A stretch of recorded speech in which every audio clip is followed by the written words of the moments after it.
Boa tarde, pessoal.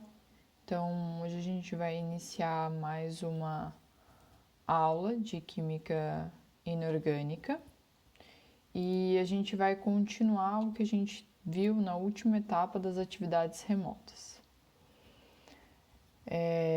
Então, a gente trabalhou um pouco sobre a tabela periódica, viu os nomes principais de alguns grupos, de algumas regiões da tabela periódica. E dessa vez a gente vai ver como é que fica a distribuição eletrônica dentro da tabela periódica. Então, lembrando que a gente tem semelhanças tanto em períodos quanto em colunas da tabela periódica. Isso é bastante relevante no conteúdo da aula de hoje. Então, aqui, períodos e colunas vão ter características específicas quanto à distribuição eletrônica. Então, a gente vai iniciar esse conteúdo pelo último subnível eletrônico preenchido na distribuição eletrônica dos elementos. Se a gente pegar a distribuição eletrônica, aqui eu destaquei com cores específicas os elementos químicos que terminam sua distribuição eletrônica com uma dada configuração. Então, por exemplo, aqueles que terminam em S, eles são todos da cor verde. Então, observe que eles se localizam na esquerda da tabela periódica. Aqueles que terminam em P, eles se localizam, se centram no lado direito da tabela periódica. Assim como tem uma região específica que termina no subnível D e no subnível F, ok? Então, isso a gente pode analisar por aqui. Assim como a gente também tem uma característica específica quanto à camada na qual esse subnível se encontra. Então, observem aqui. Onde a gente tem S, olha o número do período associado com o nível. É exatamente igual. A mesma coisa acontece no segundo período, no terceiro e assim por diante. E o mesmo comportamento é observado aqui no P. Então, essa região onde a gente tem os elementos terminados no subnível P, a gente também tem que o nível desse subnível P fica exatamente na camada relativa ao período no qual esse elemento se encontra. Já, se a gente vai para o subnível D, a gente tem uma mudança. Observa aqui para o primeiro elemento que a gente tem no subnível D. Ele está no quarto período, mas a camada na qual o subnível D se encontra é a terceira, um a menos. A mesma coisa acontece no quinto período. O primeiro elemento que aparece aqui, ele está no quarto subnível, no quarto nível, ok? Enquanto o período é o quinto. Então, a gente observa essa característica de que aquele subnível D é N-1, sendo que N é o período. Então, o N ali vai ser o período. E ainda, observa, ele vai numa crescente. Aqui a gente tem S1, S2. Aqui a gente tem D1, D2, D3, D4 e por aí vai. Essa distribuição que a gente tem aqui não leva em consideração as irregularidades. Eu estou apresentando como seria segundo o diagrama de Linus Pauling, ok?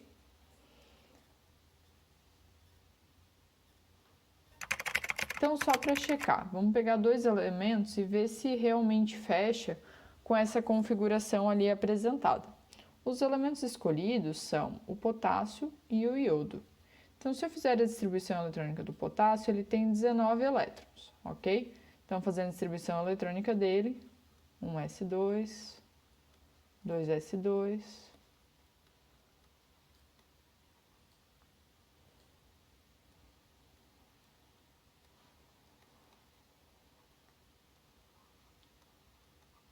vamos ver se fecham os 19 elétrons. Então, eu tenho 10 aqui inicialmente e eu tenho mais 9 elétrons aqui.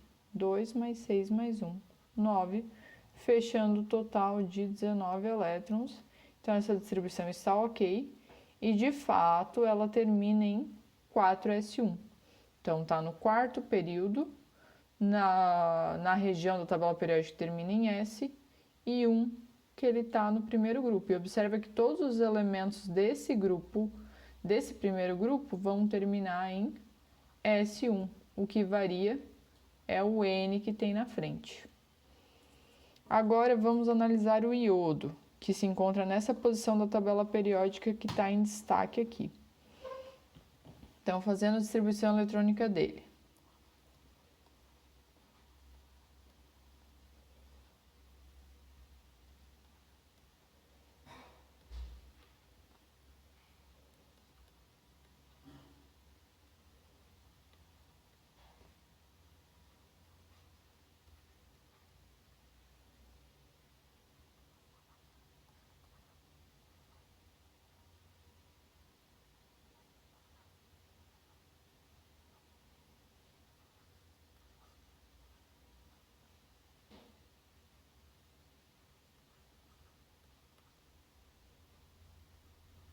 Agora vamos só conferir se essa quantidade de elétrons bate.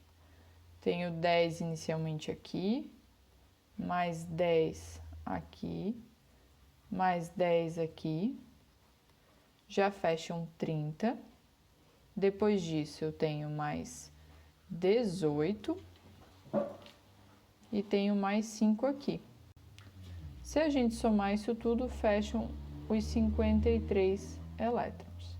Então, também está correta essa distribuição eletrônica e observa que ela termina exatamente como está em destaque nesse quadradinho selecionado. E todos os elementos aqui do grupo 17 terminam em P5.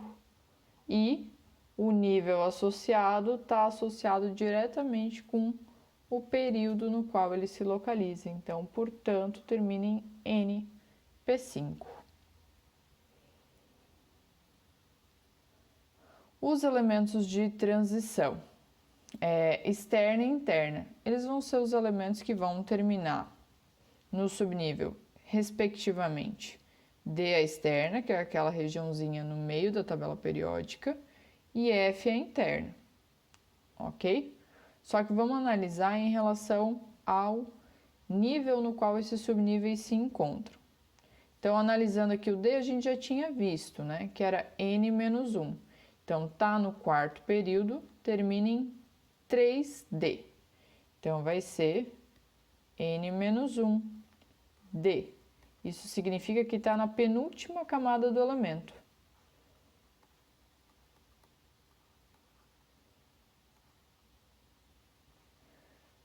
Já, se eu pegar o F, vamos analisar aqui. Esse elemento, ele se encontra, por exemplo, nesse quadradinho aqui. Então, ele está no sexto período. E observa que ele é 4F, então é N-2. Então, por isso que a gente caracteriza ele como N-2F, dizendo que ele se localiza na antepenúltima camada.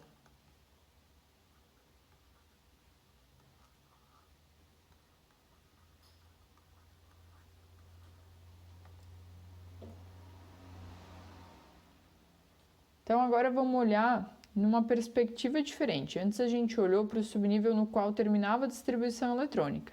Agora eu tenho uma tabela aqui que vocês podem consultar depois naquelas várias tabelas periódicas que eu disponibilizei no Google Classroom. Como é que fica a distribuição eletrônica da última camada. Então, a gente tem que olhar para aquela que tem o maior númerozinho aqui. Então, eu pego a distribuição completa e vejo qual é o maior número de nível que eu encontro. Essa é a minha camada de valência. Então, a camada de valência é a camada mais externa, ressaltando isso.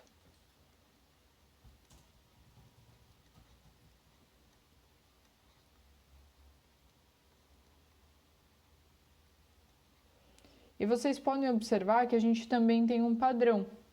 Então, por exemplo, aqui no S, a primeira, todas elas terminam em S1, né? Então, a camada mais externa é o subnível S da camada 7, 6, 5 e aí por diante. E é com um elétron. Então, todos os elementos do grupo 1 têm um elétron na camada de valência terminando ali a camada mais externa com a mesma quantidade de elétrons em cada subnível. A mesma coisa acontece no grupo 2. Todos eles terminam ali a última camada com 2 elétrons no subnível S, e essa é a quantidade total de elétrons que tem nessa camada. Se a gente vai aqui para o bloco P, que é onde a gente tem a distribuição eletrônica terminando em P, a gente observa que na camada de valência a gente tem o subnível S completo para todos os elementos e ainda a gente tem uma quantidade de elétrons no subnível P, ok? Então, o total de elétrons na camada de valência é a soma dessa quantidade de elétrons. Então, por isso, 3 elétrons na camada de valência, 2 do subnível S e mais 1 do subnível P.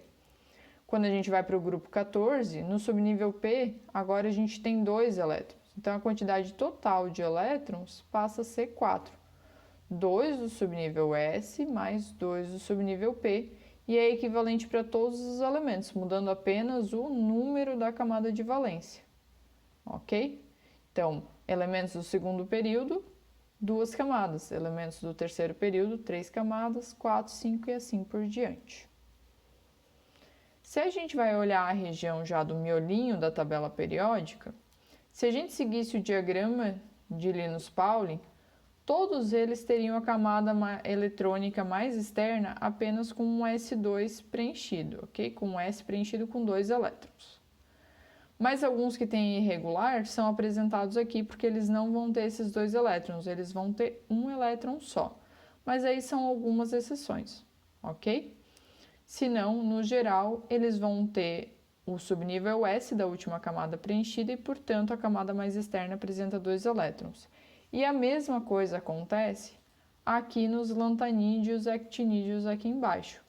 O último nível preenchido vai ter o S preenchido com 2 elétrons e, portanto, essa é a quantidade de elétrons na camada mais externa. Então, para a gente checar 2 elementos químicos, para a gente verificar se de fato essa é os elétrons da última camada. Então, vamos começar ali pelo escândio, com 21 elétrons.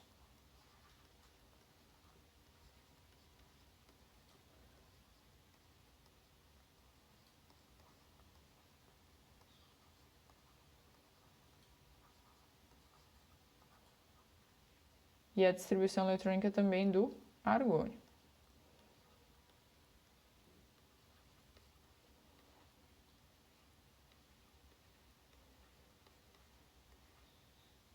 Então, observa aqui.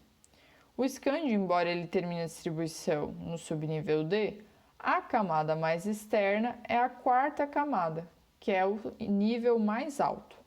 Então, essa é a camada de valência.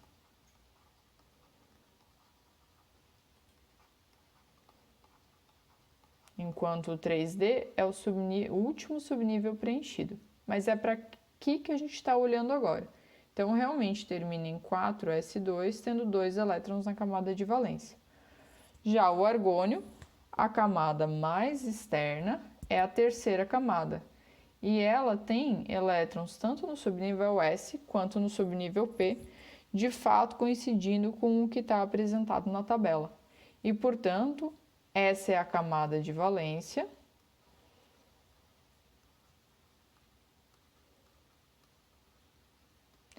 E apresenta um total de 8 elétrons, 2 do subnível S mais 6 do subnível P, totalizando os 8 elétrons ali na camada de valência. E aqui em cima, só 2 elétrons do subnível S.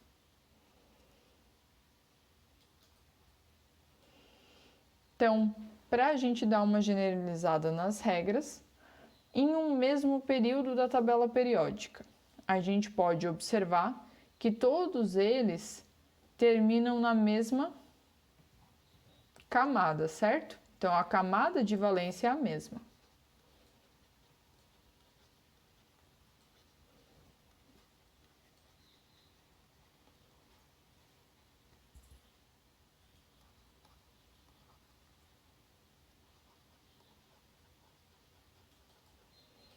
Já se a gente olha para um grupo da tabela periódica, para uma coluna, a gente observa duas informações.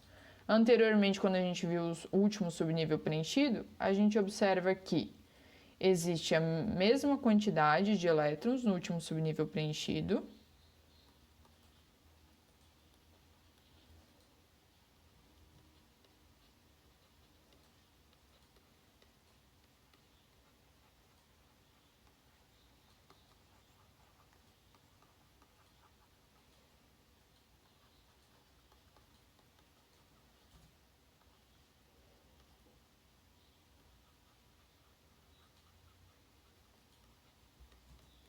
Então, tem a mesma quantidade de elétrons nesse subnível.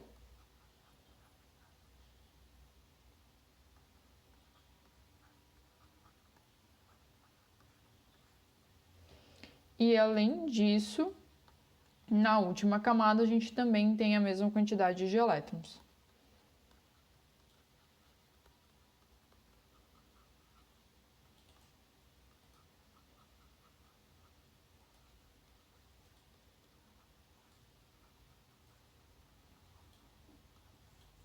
Então, essas são as características relevantes em termos de distribuição eletrônica dentro de um mesmo período e dentro de um mesmo grupo. Para finalizar, olhem com atenção o livro didático, tentem analisar a tabela periódica com calma, façam a distribuição eletrônica de alguns elementos para realmente checar esses padrões que a gente observa quanto à distribuição eletrônica dentro da tabela periódica. E daqui para frente a gente vai continuar o conteúdo. Então, na próxima aula, o que a gente vai ver é a classificação dos elementos químicos quanto às características das substâncias simples que são formadas por esses elementos, ok? Então, para adiantar, é na próxima aula que a gente vai ver sobre os metais, ametais e semimetais. Então, até mais!